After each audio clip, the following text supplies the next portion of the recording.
Xorazm viloyati Ichki ishlar boshqarmasi axborot texnologiyalari sohasidagi jinoyatlarga qarshi kurashish boshqarmasi xodimlari tomonidan olib borilgan tezkor qidiruv tadbirlari natijasida axborot texnologiyalari orqali sodir etilgan navbatdagi jinoyat aniqlandi.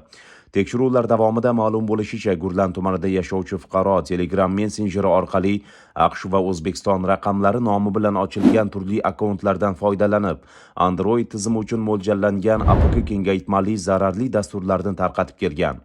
Ushbu virusli ilovalar orqali fuqarolarning mobil telefonlaridagi bank plastik kartalariga oid maxfiy ma'lumotlar, jumladan SMS kodlar masofadan turib qo'lga kiritilgan. Keyinchalik olingan ma'lumotlar bukmekerlik ilovalari orqali qonuniy bo'lmagan tarzda ishlatilib, fuqarolarning bank kartalaridagi pul mablag'lari yechib olingan. Aniqlanishicha, jinoiy yo'l bilan olingan mablag'lar stavkalar tikish orqali yutuq puli sifatida o'zlashtirilib, keyinchalik kriptovalyutaga aylantirilgan. Dastlabki hisob-kitoblarga ko'ra, ushbu jinoiy harakatlar natijasida 157 nafar fuqaroga jami 631 million so'mdan ortiq moddiy zarar yetkazilgan.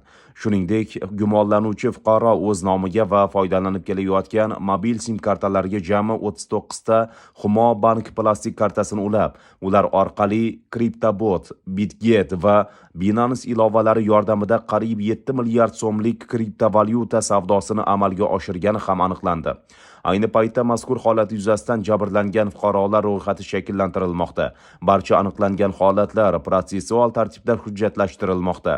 Shu bilan birga jinoyatga aloqador boshqa shaxslarni aniqlash va tergovga ta'minlash maqsadida tezkor qidiruv hamda texnik tadbirlar davom ettirilmoqda.